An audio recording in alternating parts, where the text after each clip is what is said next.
here's the problem that the Wolves are in.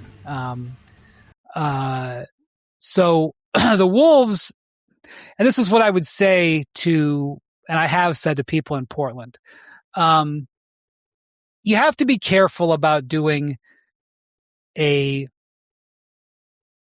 limited renovation of an arena. Okay. Because certainly there are arenas that have been renovated that are in great condition, that extended their life and everything like that. But the Target Center got a renovation about 5 years ago, and it went from being a bottom 5 arena to being a bottom 5 arena. I was wondering how much of an upgrade you were going to give them. And I mean, it's not a dump. Don't. It's not a dump, but just the bones of it don't have yes.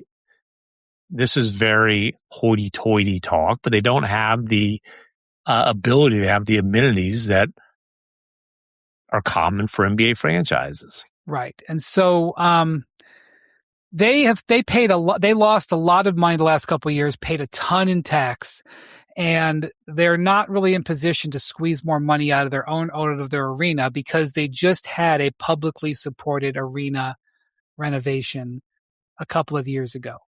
And so the only way you're getting a totally new arena situation is probably if you pay for it yourself. And that was hard to get that. And if you remember, the Minnesota Vikings had to basically threaten to move the team before they got funding for their stadium. And their stadium has hosted Super Bowls and Final Fours and stuff like that. And so it's a bit of a challenging economic situation. The Wolves. And so I think Laurie is flipping out of it. All that stuff is fine for, forums at a sports business conference. What does it mean in the near term? Well, the question that you have for Mark Stott is, we don't have the answer to this yet, MacMahon. How willing is he to continue paying the luxury tax?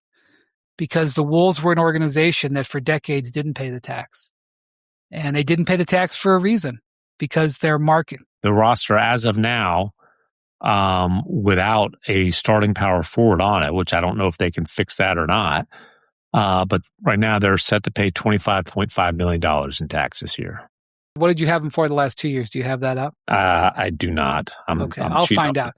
But they paid tens of millions of dollars the last couple of years in taxes, and from what I understand, lost tens of millions of dollars. They were totally soaked in red.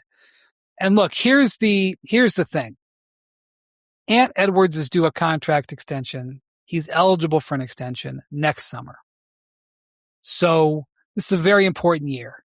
Additionally, Tim Connolly, their general manager, who really helped. I mean, Ant Edwards drove the turnaround of the team, but Tim Connolly put the pieces in place to have this team have its two or three of its best years of its franchise history. The first big win of the Laurie A-Rod era was getting Tim Connolly.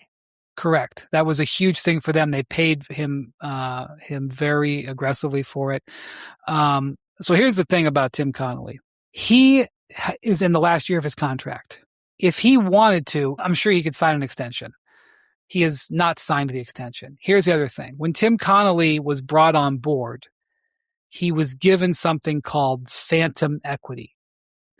He was basically like given a stake in the team, but it didn't. He didn't actually get. He didn't actually get shares of the team. He got the equivalent of shares in the team. That if he completed his contract, he would get a giant bonus. That bonus is in the 5 figures, and it is not 10 million. Okay. It's a very sizable bonus, and he vests and gets that bonus at the end of this season. So he is highly incentivized to work out this contract. He is not necessarily highly incentivized to sign an extension. And so there are two people that the Wolves have to worry about. Keeping Tim Connolly because he's been so important, and then that's second to keeping Ann Edwards. And they're a team that has traded away draft capital, and they're really going heavy. They went heavy in on LaMelo Ball. So they need the LaMelo Ball and Edwards partnership to work. They need, their investment in Jaden McDaniels and Rudy Gobert to work. They need Ann Edwards to resign next year. And that was the whole point. That and making room to sign A was the whole point of the maneuvering they did this summer. It was, hey, let's keep Ant happy. Ant wanted to play with LaMelo Ball. That's what they went out and got LaMelo Ball. So actions over words. Mark Lowry's opts out. So, it's going to be a very high stakes year for the Wolves, and their future after this year is uncertain, and the owner sold. Yeah, and the LaMelo trade caused the vultures to stop circling over the Target Center, hoping to pounce on Ant. But they still know the route. They still know how to get there. Right. So, it's a significant thing. I think from a business standpoint, nobody could blame Lowry for selling. I mean, it's really amazing. The guy was able to buy the controlling share of an NBA franchise at a discount rate on layaway. And then not just at a discount rate, but a discount rate on layaway. Yeah, and then make 3 times profit. Not only that, but when he got control of the team had their 2 best years of their franchise. Yeah, it was great timing. He would probably say, yeah, and I wrote tens of millions in checks, to pay for it all. But, and so now he's selling it. But like the fact that they have these headwinds, is that a politically correct word? Can I say they have headwinds coming? You can say whatever you want. They have headwinds ahead. Doesn't mean you can't navigate them, but there's headwinds coming. Well, there's headwinds coming, and for all the reasons we laid out. And then also the goal is to be on the level with the Thunder and the Spurs. And that's going to be tough to do. And that's true for the Wolves and every other team in the Western Conference. We've talked about the Nuggets, the Lakers. You can go on down the list. Let me address something about that. So over the last few days, there was a Twitter account, X account, that announced that the Wolves are very soon going to move to the Eastern Conference, and it's going to be great. Ant Edwards is not going to have to deal with Victor Wembanyama. That trickled into my world when producers at ESPN were like, are the Wolves going to be in the Eastern Conference in the next 8 minutes? Because it was a completely irresponsible post. By a guy who nobody's ever seen in person. So let me just clear this up. If the NBA expands, and if the NBA expands for 2 teams, which both things I would say are probable / likely, but are not ascertained yet. If that happens, there will be a need to move one team. And by the way, if it's also Vegas and Seattle, which actually they've already said it's Vegas and Seattle. So the NBA will need to move one team to the Eastern Conference if they even remain in a 15 or 16 conference alignment. Like, who's to say they're even 100% going to go with conferences on each side? But if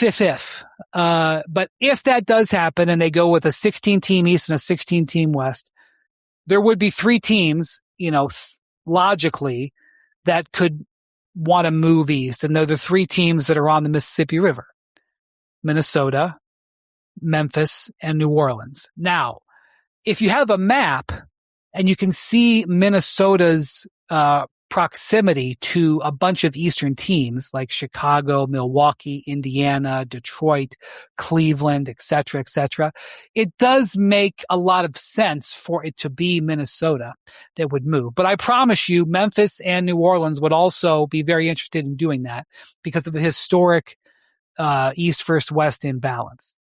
But and maybe that could happen. But by the way, we're at least 2 years away from expansion. So they got to find out whether Ant Edwards is re-signing. So, yes, after all that, there is a pathway that exists for the Timberwolves to potentially be an Eastern Conference team. But there's a lot to happen between now and then, and a lot more things to worry about trying to beat Wembanyama 4 out of 7. So I just want to clear that up because that was out there, and it could end up being correct. Like, 3 years from now, that individual could say, "Hey, I told you 3 years ago it was going to happen." I had the scoop. But like this one was like, Ant Edwards just got it made.